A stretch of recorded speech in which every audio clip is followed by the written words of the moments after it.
আগে শেয়ার করেছিলাম দিল্লিতে বিয়ে বাড়িটার কেমন অনুষ্ঠান হয়েছিল।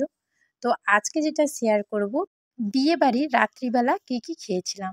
যেহেতু রাত্রি 10টা সাড়ে 10টার দিকে গিয়েছিলাম, বাইরে ভীষণই ঠান্ডা ছিল, সেই কারণের জন্য প্রথমে গিয়েই 1 কাপ কফি খেলাম। তবে কফিটা জাস্ট ফাটাফাটি খেতে ছিল।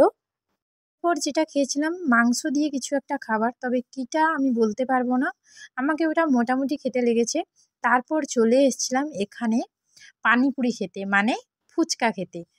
এর আগে অবশ্য আমি দিল্লির ফুচকা খেয়েছি, তবে এখন অনেক দিন হয়ে গেছে, অনেক দিন না অনেক বছর পরেই দিল্লির ফুচকা খাচ্ছি। এটা ছিল কিন্তু সুজির ফুচকা।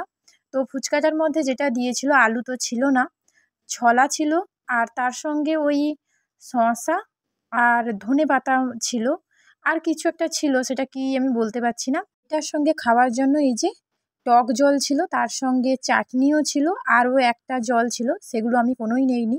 নর্মালি টক জলটা দিয়েই খেয়েছিলাম। তবে আমি বলি, আমি কিন্তু ওই একটাই ফুচকা খেয়ে চলে এসেছিলাম, কারণ ফুচকাটার টেস্ট একটুও ভালো ছিল না। কারণ আমাদের দেশের ফুচকা অনেক ভালো, দেশের ফুচকা খাবার পর এ ফুচকা খেতে একটু ইচ্ছে করবে না।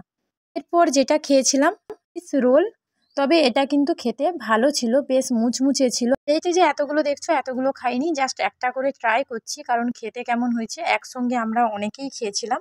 তো স্ন্যাক্সে এইগুলো খাওয়ার পর অনেকক্ষণ বিয়ে বাড়ি দেখছিলাম। এখন ওই রাত্রি 2টো মতো বাজে, চলে এলাম রাতের খাবারটা খাওয়ার জন্য। তো রাতের খাবারে প্রথমেই বলে দিই কী কী খাবার ছিল। এখানে ছিল 2 রকমের পাস্তা, একটা ছিল হোয়াইট পাস্তা, আর একটা টমেটো পাস্তা বা কিছু একটা হবে, আমি জানি না কি পাস্তাটা, কারণ দুটো পাস্তাই লেখা ছিল, তবে কি কি পাস্তা সেটা জানি না। তো 1 চামচ করে নিয়েছি, কারণ প্রত্যেকটা খাবার একটু একটু করে টেস্ট করব, বেশি নিলে নষ্ট হবে, সেই কারণে ওই 1 চামচ করেই নিচ্ছি। পাস্তাটা নেওয়ার পর চলে গেলাম পরের খাবারটা। তো কি আছে, এতে ছিল চিলি পনির, আমি 2টো পনিরের পিস নিয়েছি, আর কিছুই নেইনি। এরপরে ছিল ভেজ মাঞ্চুরিয়ান, তবে এটা আমি ফার্স্ট টাইম খাবো, এর আগে আমি খাইনি। তো 1 পিসই নিয়েছি, যদি ভালো লাগে পরে নেব। তারপর ছিল হাক্কা নুডলস। তো সমস্ত কিছুই মোটামুটি কম কম করেই নিচ্ছি, আগেই তো বললাম সমস্ত কিছু টেস্ট করব। এরপর ছিল চাইনিজ ফ্রাইড রাইস। তারপর ছিল শাহি পনির, এটাও নিলাম একটা পনিরের পিস। এরপর কিন্তু ছিল ধোকা ডালনা, আসলে আমিষ নিরামিষ 2 রকমেরই রান্না হয়েছে, যে যেটা খাবে। এরপরে ছিল পালং পনির, এটাও আমি একটা পনিরের টুকরো নিয়েছি। তারপর ছিল আলু ফুলকপির তরকারি। প্রথমে ভেবেছিলাম একটুখানি ফুলকপি নেব, তারপরে জানি না কি মনে হলো, আমি বললাম না, নেব না।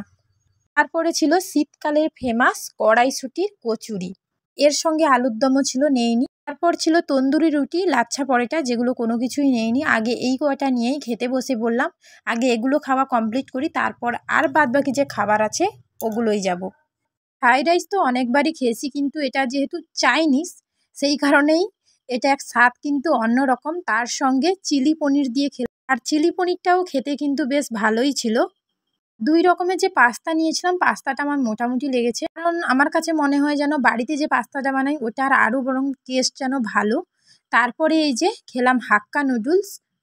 হাক্কা নুডলসটাও আমি ফার্স্ট টাইম খেলাম, কিন্তু হাক্কা নুডলসটা খেতেও খুব ভালো ছিল। নুডলসটা ভেজ মাঞ্চুরিয়ান দিয়ে খেলাম। শাহি পনিরটা যে নিয়েছিলাম, শাহি পনিরটা খেতে খুব ভালো ছিল, তবে পালং পনিরটা মোটামুটি ছিল, মানে খুব একটা ভালো লাগেনি। এগুলো খাওয়া দাওয়ার পর চলে এলাম আরও কিছু খাবার আনতে। খাবারের মধ্যে প্লেটে যেগুলো নিয়েছিলাম সব কিছুই খেয়ে নিয়েছি, শুধু কড়াইশুঁটির কচুরি আছে। তবে কড়াইশুঁটির যেহেতু কচুরিটা খাবো, সেটা তো কিছু একটা তরকারি দিয়ে খেতে হবে।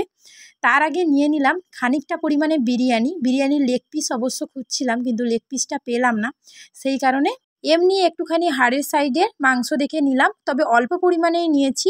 এরপর নিয়ে নিলাম চিকেন কোরমা। চিকেন কোরমার একটা লেগ পিসই আমি নিয়েছিলাম।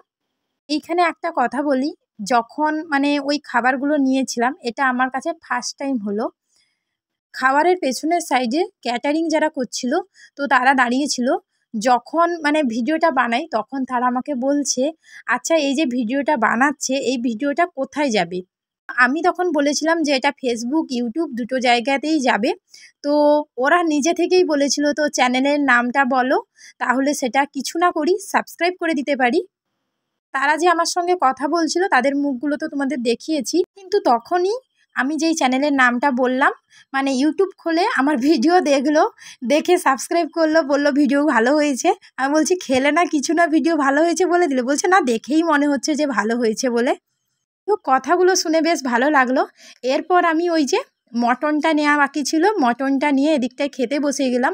প্রথমে বিরিয়ানিটা ট্রাই করছিলাম, বিরিয়ানিটা খেতে খুব ভালো হয়েছিল, তবে মনে হচ্ছে যেটা গোলমরিচ দেওয়া হয়েছে হয়তো, কারণ বিরিয়ানিটা খুবই ঝাঁঝ লাগছে সেই কারণের জন্য। বিরিয়ানির সঙ্গে আমি কিন্তু চিকেন কোরমাটা দিয়ে বিরিয়ানিটা খেয়েছি।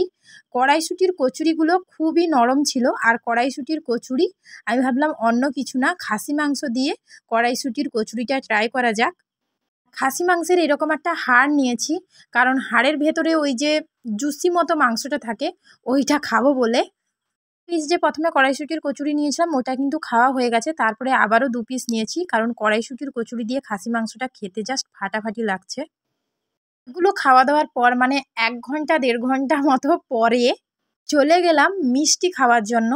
আর মিষ্টির সঙ্গে আইসক্রিমও ছিল। প্রথমেই ভ্যানিলা ফ্লেভারের আইসক্রিম নিয়েছিলাম, তার সঙ্গে একটা গোলাপ জামুন আর জিলিপিও ছিল, তবে জিলিপি কিন্তু আমি একটাই নিলাম। আইসক্রিমটা কিন্তু জাস্ট ফাটাফাটি ছিল, কারণ এর পরেও আমি একটুখানি আইসক্রিম নিয়ে খেয়েছি, আর গোলাপ জামুন যেমনি নর্মালি হয় সেরকম। তবে জিলিপিটা আমাকে খুবই মিষ্টি লাগছিল, সেই কারণে আমি পুরোটা খেতে পারিনি, আমার বোনকে খাইয়ে দিয়েছিলাম। বিয়েবাড়ি শেষ করে বাড়ি আসার পর এত কিছু খেয়েছি, হজম তো করতে হবে। কোকা কোলা খেয়ে রাত্রি 3:30 4টের দিকে বাড়ি ফিরলাম।